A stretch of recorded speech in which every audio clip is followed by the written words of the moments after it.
nome da pregação de hoje é Maria tomando o lugar de Jesus. 1 Timóteo 2:5.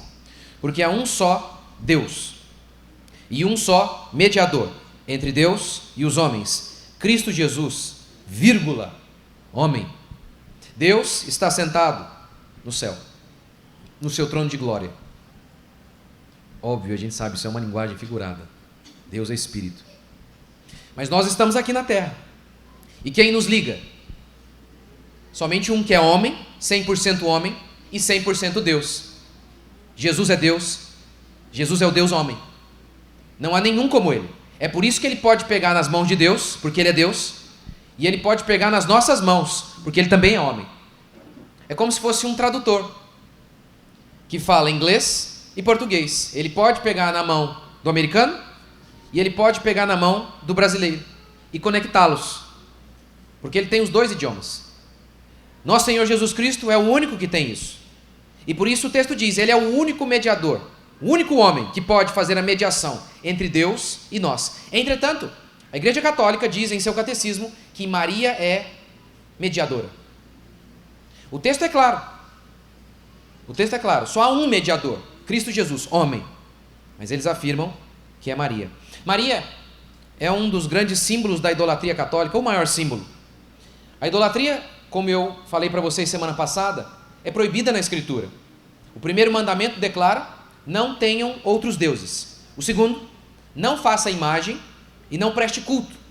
É óbvio que a proibição da imagem e da prestação de culto está associada e inseparável do primeiro mandamento, não ter outros deuses. A adoração a outros deuses sempre se manifesta através de culto a imagens. Mas pastor, outros deuses, disse Paulo, não existem. Sim, Paulo diz que os deuses são invenção humana. É porque Maria, como divindade, é uma invenção humana ou demoníaca.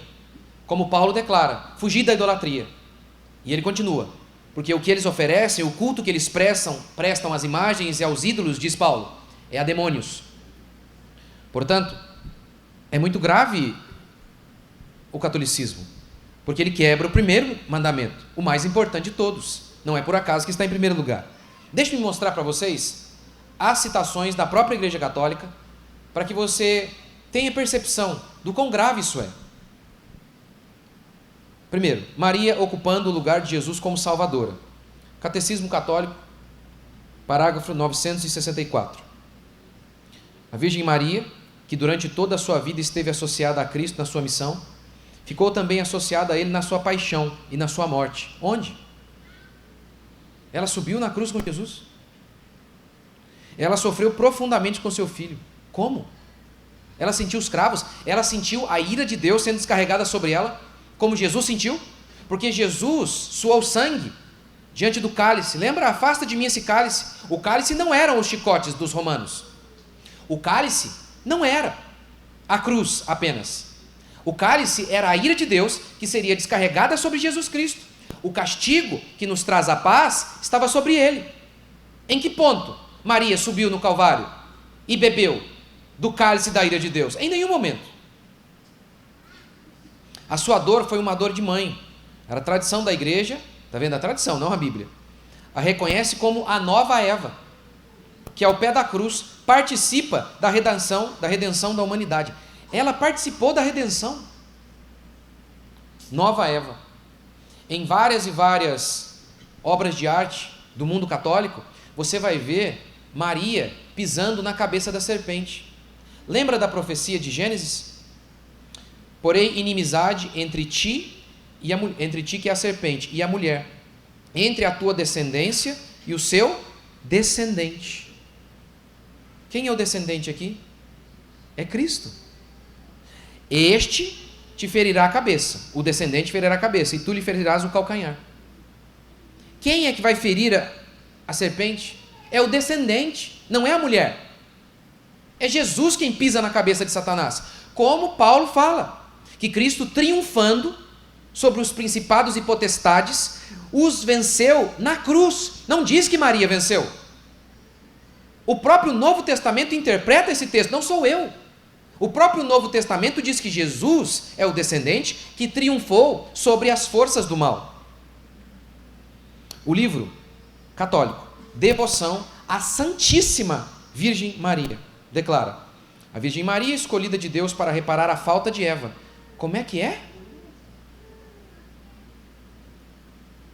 Quem é que veio consertar o nosso problema de pecado? Não foi o Messias? Foi Eva? É isso que os católicos creem. Reconciliar o céu com a terra. Não foi Jesus o mediador que fez isso? A libertadora do gênero humano. Jesus disse: se o Filho vos libertar, verdadeiramente sereis livres. Mas o catolicismo está dizendo que ela é a libertadora.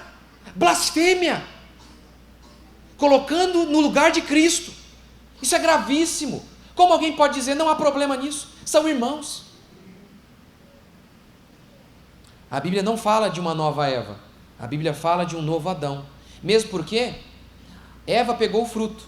Mas o Novo Testamento declara que o pecado veio no mundo por meio de quem? De Adão, não de Eva. Porque Adão era o cabeça da humanidade.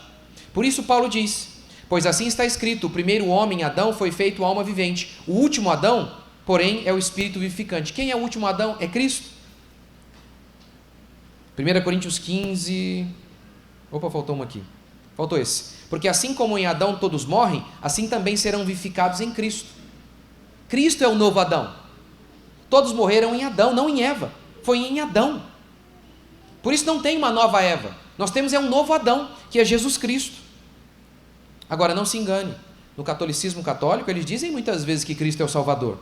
Mas logo em seguida, atribuem a Maria o que pertence apenas a Cristo. No catecismo católico, eles dizem que eles são contra a idolatria. Mas o tempo todo eles idolatram.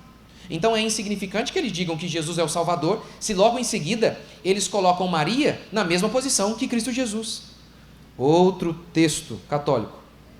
Tratado da verdadeira devoção à Santíssima Virgem Maria. Que o temor que Maria inspira ao demônio é maior... Preste atenção.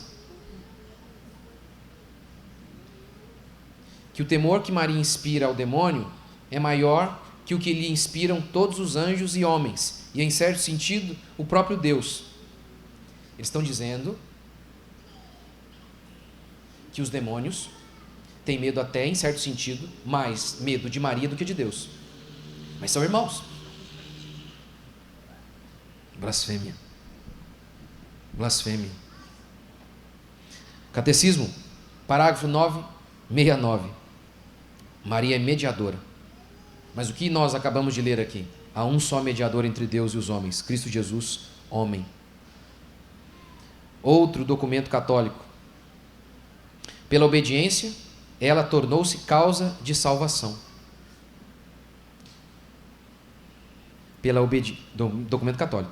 Pela obediência, ela tornou-se causa de salvação para si mesma e para todo o gênero humano.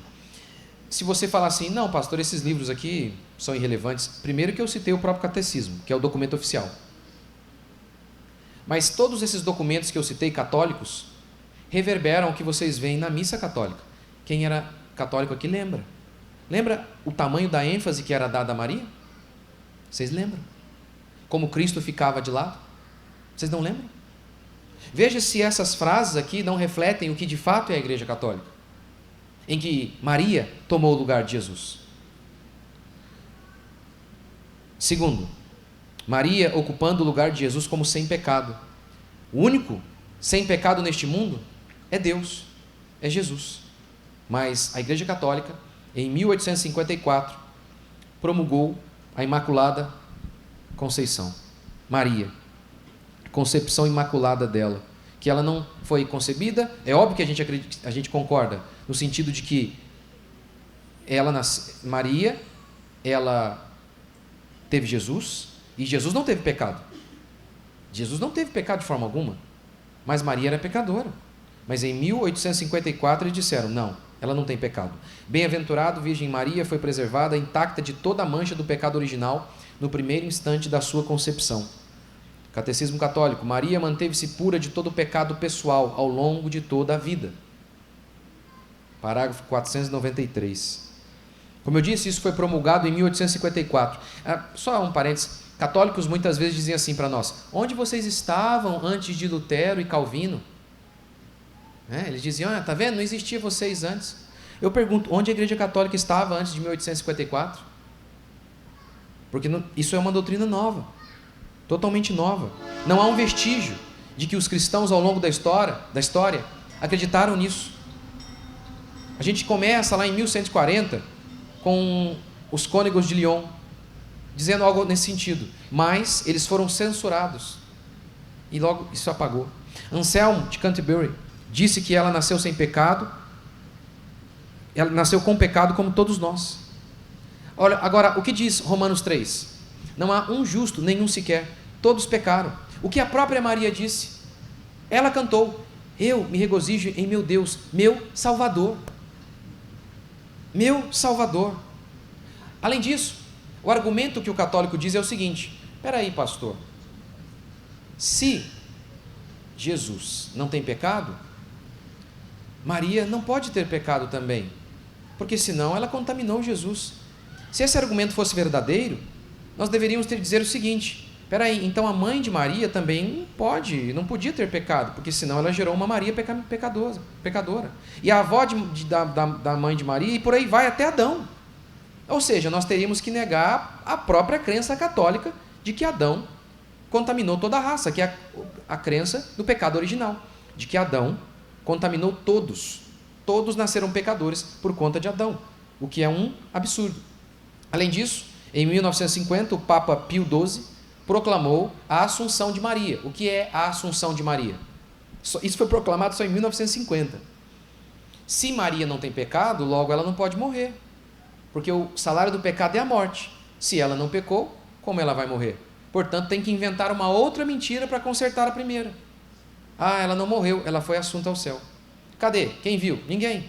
Tem que crer no escuro. Terceiro, Maria como mãe da humanidade.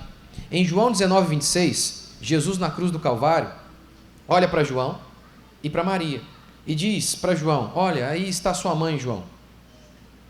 Logo, diante disso, o Papa João Paulo II disse que a Maria é a mãe de toda a humanidade. Mas o próprio texto, o contexto, é autoexplicativo para significar o que Jesus havia dito. Depois disse ao discípulo: eis aí tua mãe. E dessa hora em diante, o discípulo a tomou para casa. Foi só isso. João a levou para morar com ele, para que ela não ficasse desamparada. Foi só isso. O texto é autoexplicativo. Aí eles pegam e dizem: não, ela é a mãe de toda a humanidade, ela é a rainha dos céus. É engraçado porque esse título de rainha dos céus já foi utilizado em várias e várias religiões pagãs para celebrar seus deuses, seus falsos deuses. Ora, a gente sabe que, por um lado, esse termo, Maria, mãe de Deus, foi desenvolvido ao longo da história da igreja. Olha que coisa interessante. Olha que coisa interessante. Deixa eu pegar aqui. Sim, Maria Theotokos, mãe daquele que é Deus. Esse foi o termo que foi usado. Theotokos. Esse eu já estou entrando aqui no outro também, no outro ponto. Deixa eu entrar aqui. Deixa eu pegar aqui. Aqui eu não estou com vocês aqui. Agora sim. Ela que foi Catecismo Católico. Ela que foi a mãe de Jesus e mãe do Redentor. Foi dada pelo Senhor Jesus ao seu povo, como mãe de todos os fiéis. Ela é a mãe da igreja, porque como Maria, no Calvário, cooperou de modo excepcional na obra da salvação. Assim, como mãe da igreja, Maria continua a dar-nos sua ajuda e intercessão. Olha que coisa. No Concílio de Éfeso, o termo Maria, mãe de Deus, de fato, foi proclamado. Mas não para falar sobre Maria, era para falar sobre Jesus. Para dizer que Jesus era totalmente homem e totalmente Deus. Nestório, ele foi alguém que rejeitou o título, dizendo: olha, isso aí pode ser mal interpretado. E ele então disse o seguinte: Maria era mãe apenas da natureza humana de Jesus. Isso foi taxado como errado, acertadamente. Afinal de contas, Jesus não é Deus? Como que ele pode deixar de ser Deus? Se a pessoa dele é de um ser divino, deixar de ser Deus significaria deixar de ser ele mesmo, o que é impossível. Então Jesus nunca deixou de ser Deus, inclusive no ventre de Maria. Ele é o Deus homem, ele é o Deus encarnado, ele nunca deixou de ser Deus. Agora, essa expressão então, Theotokos, Maria, mãe de Deus, não era para falar sobre Maria, era para falar sobre Cristo. O termo não visava engrandecer Maria, o termo visava apenas explicar quem Jesus era e engrandecer nosso Senhor Jesus Cristo. Não tem nada a ver com o mau entendimento que tem por aí. Maria, Virgem Perpétua. Isso foi definido no Concílio de Calcedônia em 553. No Catecismo Católico, parágrafo 499, eles dizem isso, sempre virgem. Mas o que a Escritura declara? Mas José não conheceu Maria na intimidade enquanto ela não deu à luz a um filho. Os irmãos sabem o termo intimidade, conheceu, é um eufemismo para o contato íntimo. Mas José não a conheceu enquanto ela não deu à luz. Depois ele a conheceu. Tanto é que a gente sabe que Maria teve filhos, outros filhos, Jesus teve irmãos. Não é este o carpinteiro, filho de Maria, irmão de Tiago, José, Judas e Simão? E não vivem aqui entre nós suas irmãs? O texto bíblico é claro, já prevendo o catolicismo. Ora, os católicos dizem, não, esses daí são filhos de José, de um casamento anterior. Da onde tiraram isso? Não tem respaldo bíblico nem histórico para isso. Nada. Ah, eram primos de Jesus. Mas a palavra aqui é adelphos, em grego. É a palavra usada unicamente para irmão. Lembra que eu citei a frase de Inácio de Loyola, fundador dos jesuítas, aqui várias vezes? Lembra o que ele disse? Se os meus olhos virem preto, mas a Igreja Católica falar que é branco, então é branco. Lembra disso? Se os meus olhos lerem irmão, e a Igreja Católica falar é primo, então é primo. É a mesma coisa. Lembra? A Igreja Católica pega a hóstia e diz o quê? Não é pão. Mas eu estou vendo pão, padre. Mas não é pão, é o Cristo. Por quê? Porque nós, os católicos, o Papa está falando. É a mesma coisa aqui. A gente lê irmão, mas eles dizem, não é irmão. Além disso, me parece que também haveria um outro problema. Paulo, em 1 Coríntios 7, diz aos casados, irmãs, concedam ao marido o que é devido. E o contexto é intimidade conjugal. Conceda ao irmão, ao marido o que é devido. Não fazer isso é pecado. Então Maria estaria casada, não concedeu ao marido o que era devido, ela estaria em pecado. Então é um absurdo. Agora, por que a ideia de virgindade perpétua em Maria? Por que a ideia de virgindade perpétua em Maria? Para dar o ar de deusa, de algo que está acima de nossos relacionamentos humanos normais. Porque afinal, os anjos não se casam, não se dão em casamento, são seres diferentes, espirituais, angelicais. Maria é desse ponto aí para algo maior. Ela é uma deusa, não tem sexo. Essa é a ideia por trás da virgindade de Maria. Não há pecado algum em que se ela tivesse contato íntimo. Mas a ideia é a aura de uma deusa. Essa é a perspectiva. A Escritura declara, não adore outros deuses. A Escritura declara, não faça imagem e nem preste culto. Quando acusamos os católicos de pecado, dizendo que eles são idólatras, eles dizem, não, estamos apenas venerando a pessoa que aquela imagem representa. Simplesmente por usarem uma palavra venerar, eles então pensam ter resolvido o problema. Mas o que seria adoração? Se ajoelhar diante de uma imagem e atribuir à pessoa atributos que só pertencem a Deus, se isso não é idolatria, o que será idolatria então? Quando vai acontecer idolatria? Se isso não é idolatria, o que será? Não, isso é idolatria sim. E por isso a Escritura declara que nós devemos chamar as pessoas ao arrependimento e dizer aos católicos amorosamente que o que eles fazem é contrário à palavra de Deus.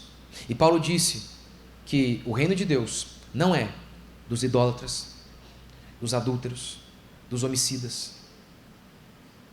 Portanto, não há nada mais amoroso do que dizer: arrependam-se, creiam de verdade em Jesus Cristo, porque ninguém pode servir a dois senhores, ou é Jesus ou a Nossa Senhora. Nós só temos um Senhor, só temos um nosso Senhor. Por quê? Porque foi Ele que nos redimiu de nossos pecados, não Maria. Maria não derramou sangue por mim. Quem derramou o sangue para me purificar de todos os meus pecados foi Jesus Cristo de Nazaré. Ele é o Deus homem. Ele é o Deus que encarnou, que se identificou conosco. E Ele é o único que pôde me substituir, porque Ele é Deus e ao mesmo tempo homem. Por isso, então, eu posso depositar toda a minha fé nele, e eu não vou depositar a minha fé em nenhum homem. Por quê? Porque há um só mediador entre Deus e os homens, Cristo Jesus, homem. Quantos creem? Vamos ficar de pé?